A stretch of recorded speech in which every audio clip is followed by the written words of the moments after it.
Hey, good day.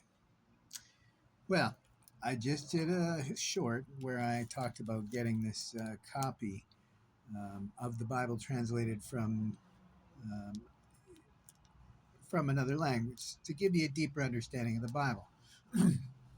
What I may have forgotten to mention is when I had it in my cart at the Goodwill, a guy that I know there that we talk about books kind of looked at it and he's like, "Hey, what's with that?" And I explained if you really want a deeper understanding of Nietzsche, of Jung, and of most literature, you got to understand, as Northrop Frye said, it's all layers building upon layers, right? So I actually turned to the end of Ecclesiastes to show him how you can hear Nietzsche, a philosopher he's a fan of.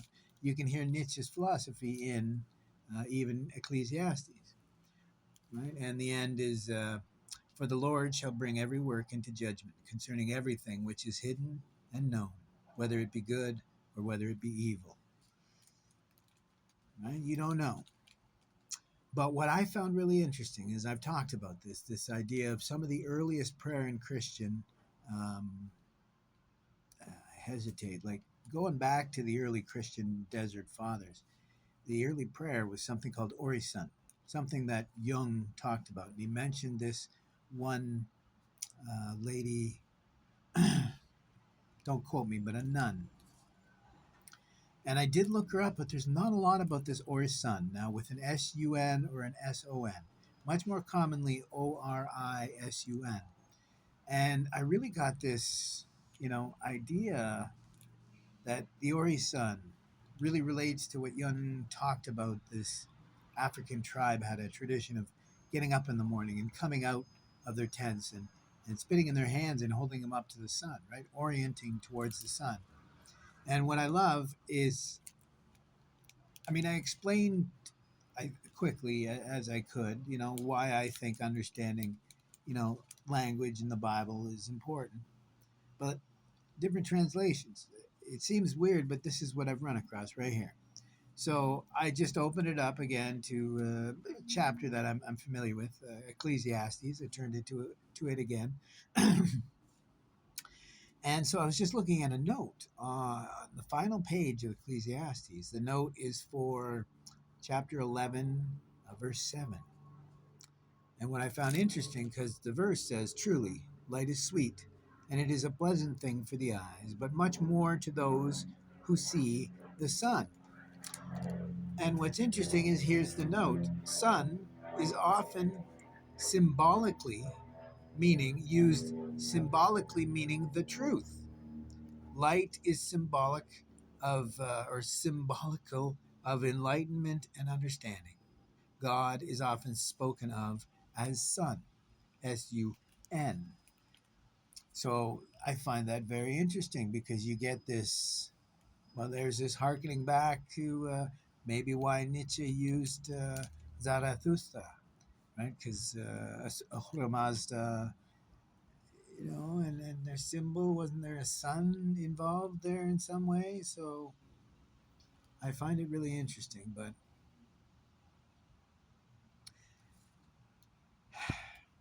it's hard to explain how important it is to keep an open mind, no matter what you get taught, what something might mean or might be referencing. You never know when you'll come across something. I guess if I ever settled the idea of Ori Sun in my mind, I might not have kept an open mind. And when I came across that note in this translation, I might not have been reminded. That goes again to show that maybe Nietzsche was wrong when he said that sometimes we have to forget. If to remember again, I personally think it has something to do with the two different kinds of long term memory we have, and then we just have short term memory. So I wonder if there's, again, with an open mind, I wonder, since we were so wrong about long term memory, is there a possibility that there may be maybe like an intermediate memory that we have working? And this is why Nietzsche said that we need to forget, because when you're working in one area, one subject, one idea, it becomes hard to integrate it with your other stuff. So I believe there's an intermediary memory that works for us to work out what is going to be stored prior to storage, thus not interfering with the long term storage. I mean, the example I give, it seems odd, but a current, okay, I'll give you two examples. Uh, I learned Spanish first. Spanish I found very close to French. Didn't really have too much of a hard time. There's words that are different, but seems to be good and strongly different. But then later in life, I went to learn Italian, and you might think, oh well, you're older, it's harder, but I end up speaking Spanish without realizing. And I think the more recent example to show what I'm talking about is I've talked about that I am bilingual. So when I speak in French, I think in French. And I ran into this lady who wants us to have a class practicing French speaking. But here's the problem, I have a hard time speaking French with people who speak with a really bad accent, but not in a French way. I'm not being, what do you call it? I'm not being elitist. I have a problem because I have I am of two minds. This is very similar to what Goethe said in Faust. He said what he wrote in Faust. He said, "I feel like I have two souls, or I am two souls trapped in one chest." And I'm of two minds when it comes to language. When I speak French, I think in French. When I speak English, I think in English. And I have a hard time separating.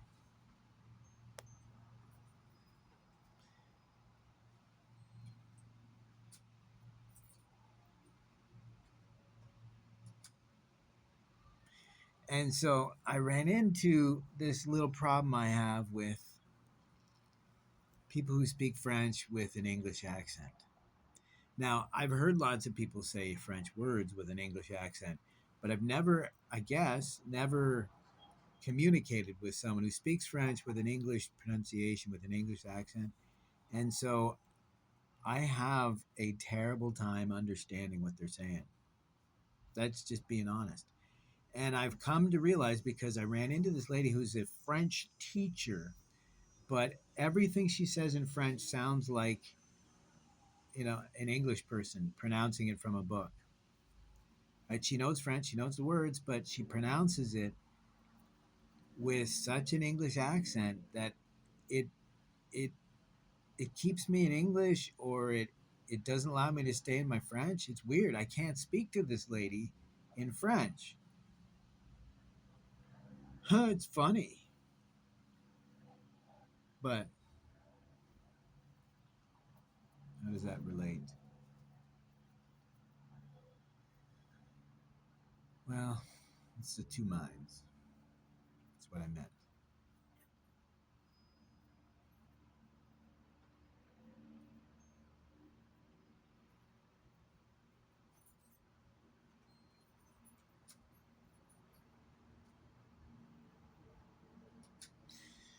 So it's what I've come to realize. It has to do with literacy versus fluency. So if you get to a certain level of fluency, like my English can't be interrupted by things like that. But the other languages I know can be, because I don't use them as frequently. And I think this is this memory, this long term memory, this working memory.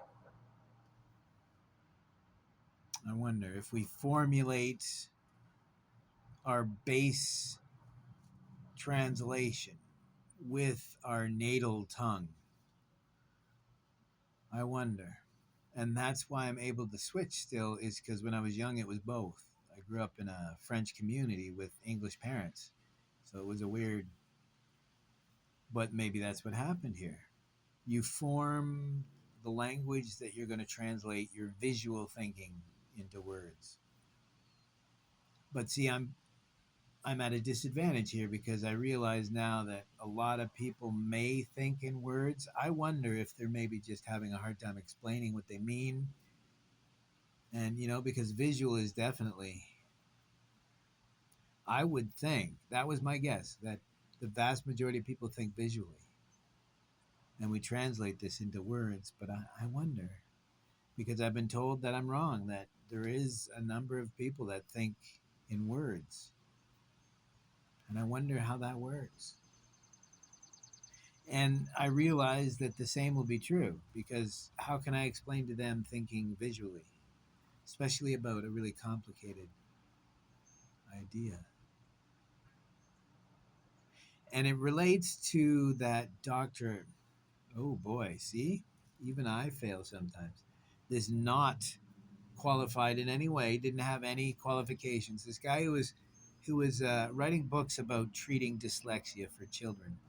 And he had this theory that the reason why it was hard for a dyslexic to picture um, different ideas, numbers, concepts like and or all, it's because it doesn't have a visual cognate.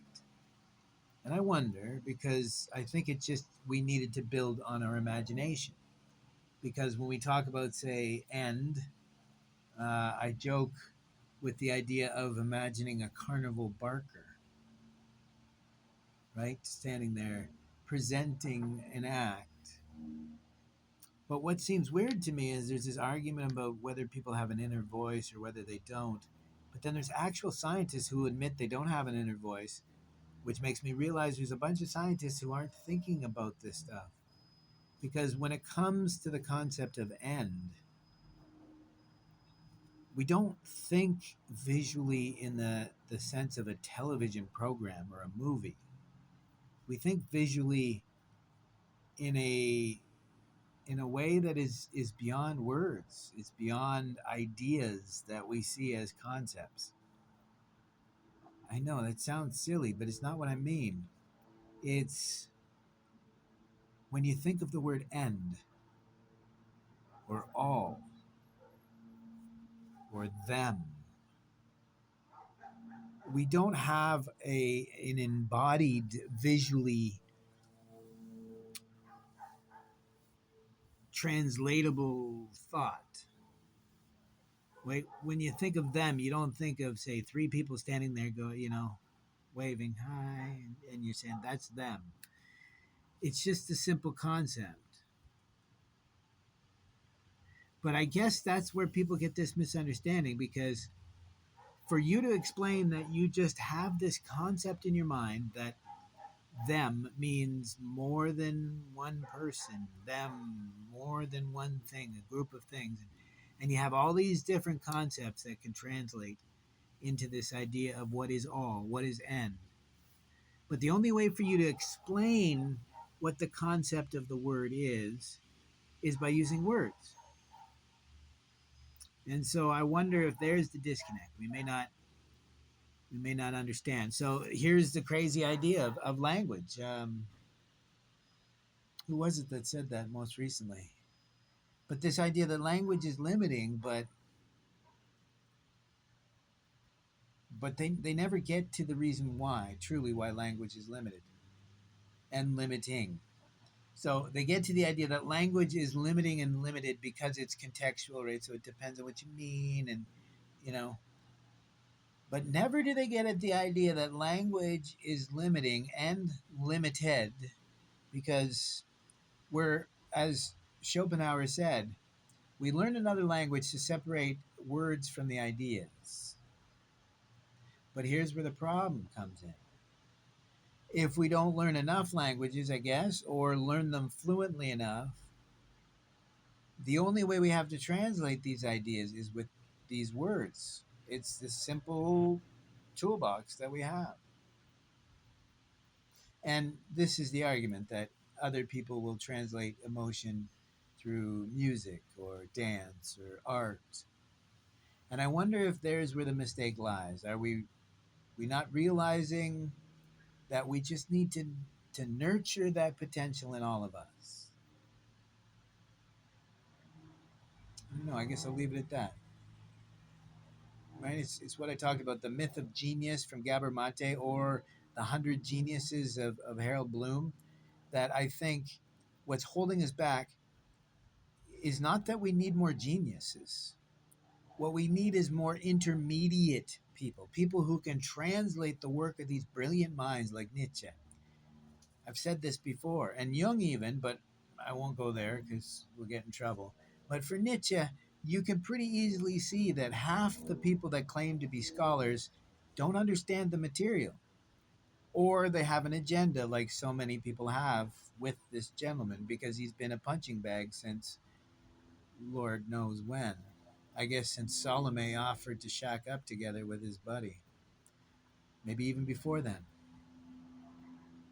But here we are, right? Where these great minds are so hard to digest, so hard for us to understand. I mean, as exampled in the, what do you call it, the saying that it's a thin line between genius and madness. And I think that's maybe a misunderstanding of what genius is. When you get up into that rarefied air where you're an incredible autodidact and polymath, like Da Vinci or Peirce, or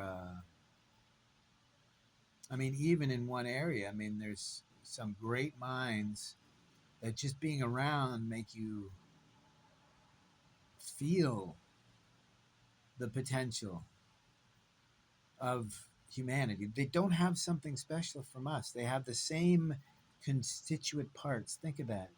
Imagine meeting Alan Turing or Ada Lovelace or I can't think off the top of my head, but imagine meeting some of these great geniuses of our history, right? Proust, Schopenhauer, Nietzsche, Kant, Nishitani.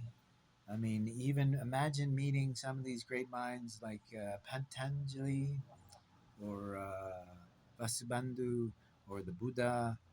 You could meet who knows who, but it doesn't matter who you meet. This is, I think, a big part of equanimity that I may have missed before. That before just rambling to myself about this stuff is they play a dual role, right? Equanimity plays a dual role in meeting our betters, our heroes, our idols, plays a dual role, as does the self, right? The self is the greatest tool that we can use to liberate our minds, free our souls, but the self is also the greatest hindrance to that same liberation, that same realization, that same understanding. It's also the greatest risk to not sustaining that state. If you realize a state of equanimity, the self is the greatest risk of that. So all of these things hold a dual role. They act like our soul itself, as Jung said, both good and bad within. And it's our potential to do both that allows us to produce something special. Because no matter who you meet, likely your idols will disappoint. But before they disappoint you, besides being, wow, isn't this cool? I'm meeting someone, special, awesome, one of my idols. What you will hopefully come to realize is they don't have something special. They weren't given something at birth or before birth. Nothing that they can possess can change their actual human potential if they truly have created something special, if they have brought something, creation, gestalt, if they have produced something special, something unique, something magical, something transformative, you come to realize that the only thing holding us back is ourselves, self-limiting belief. Because there's no difference between you and I, and even Da Vinci or Michelangelo. we were all human beings. We are all human beings. We all operate from the same position, both potential and limitations. And as Socrates said, the only difference is, will you be your advocate? I said that this morning. I think the difference in healing is becoming the agent in charge. And I think it has to do with all of this. So, agency.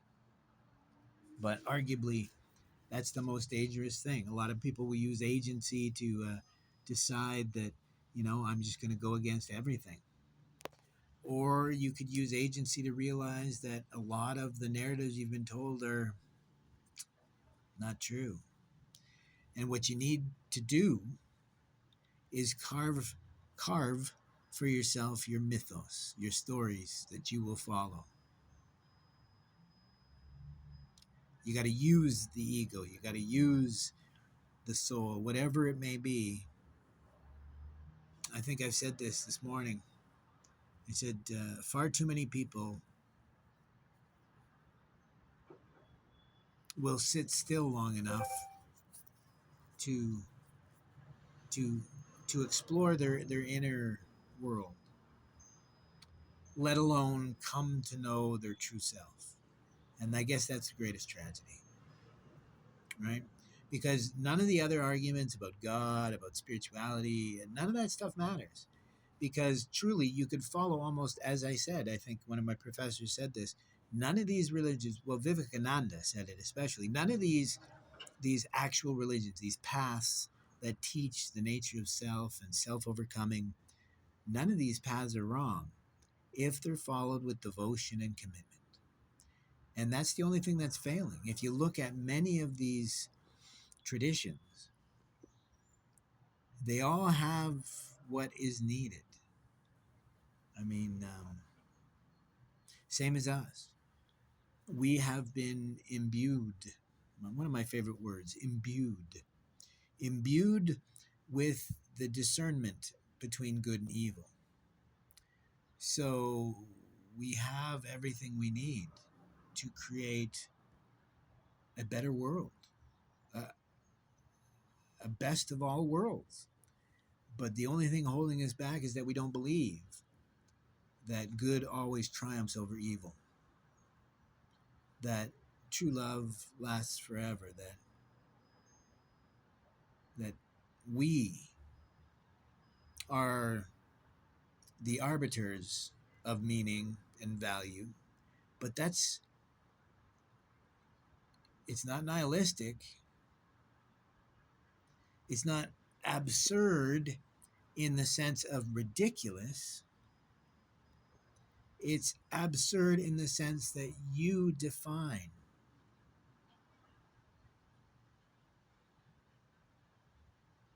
And to steal a line from Terminator, I mean, fate is what you make. That's what Nietzsche meant. Amor fati. I mean, I stole this from, I think, a TV show, 1923. We're winning or we're learning. It's the only way to see life because, well, that's the only way we can learn.